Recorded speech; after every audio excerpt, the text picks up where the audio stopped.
14 ফেব্রুয়ারি 2026 বাংলাদেশের রাজনীতিতে এখন এক নতুন অধ্যায় শুরু। নির্বাচনের ফলাফল স্পষ্ট। তারেক রহমান এখন দেশের ভাবী প্রধানমন্ত্রী হিসাবে আলোচনার কেন্দ্রে।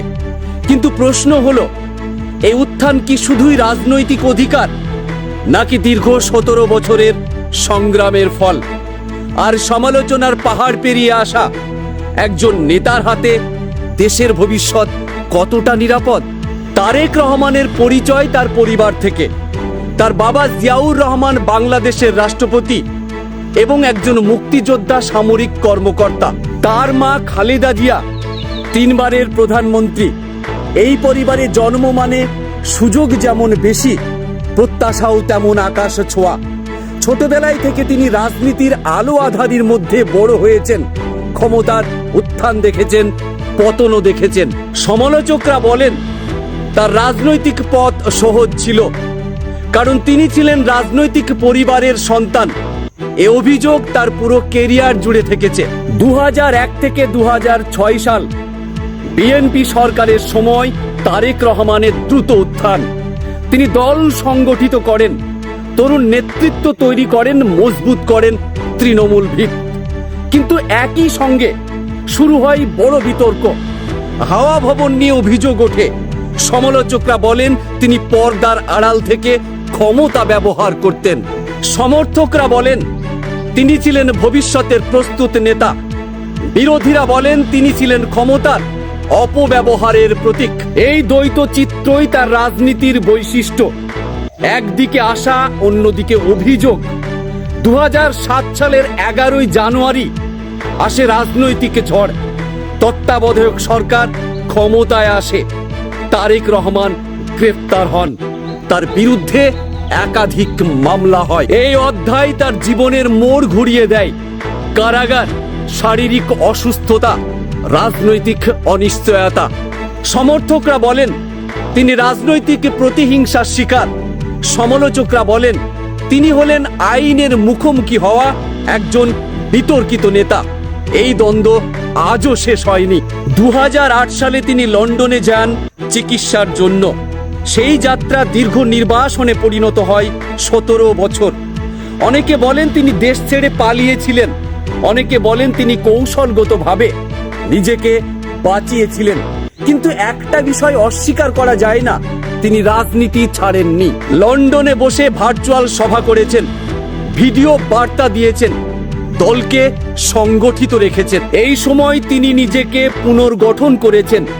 একজন বিতর্কিত যুবরাজ থেকে ধীরে ধীরে হয়ে উঠেছেন অভিজ্ঞ রাজনৈতিক কৌশলী।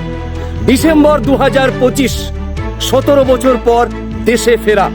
বিমানবন্দরে জনসমুদ্র, রাজপথে মানুষের ঢল। এ দৃশ্য শুধু আবেগ নয়, এটি ছিল রাজনৈতিক শক্তির প্রদর্শন।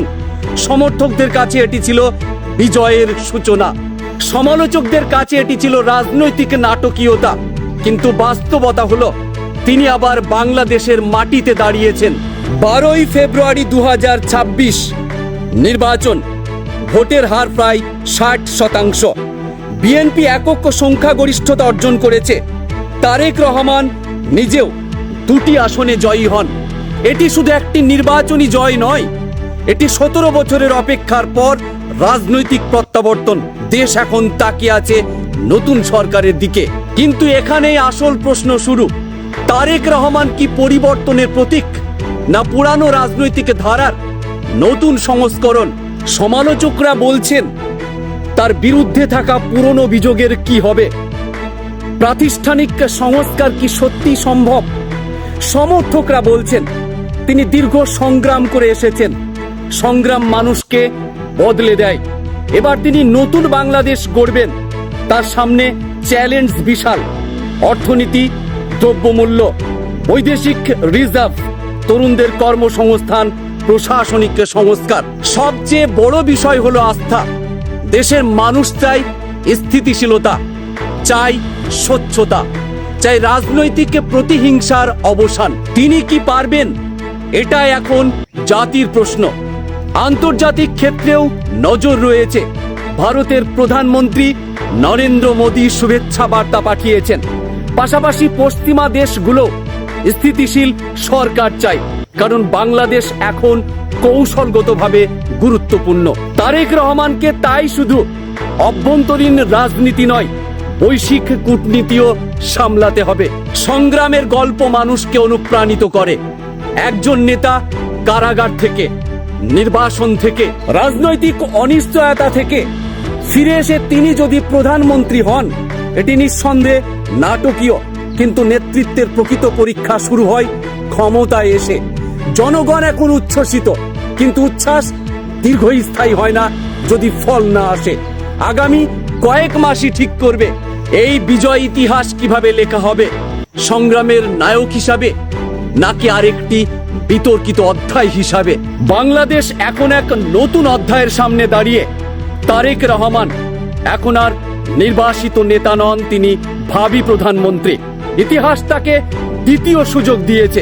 এখন প্রশ্ন হলো, তিনি কি এই সুযোগকে জাতীয় পুনর্জাগরণের রূপ দেবেন, নাকি সমালোচকদের আশঙ্কায় সত্যি হবে? উত্তর সময় দেবে, কিন্তু আজকের সত্য একটাই, 17 বছরের সংগ্রামের পর তিনি ফিরে এসেছেন ক্ষমতার দরজায়। আর এখন পুরো জাতি তাকিয়ে আছে তার পরবর্তী পদক্ষেপের দিকে। বাংলাদেশের মানুষ যা চেয়েছিল, সত্যি কি তারা তা ফিরে পাবে? সমস্ত হিসাব সময় দেবে।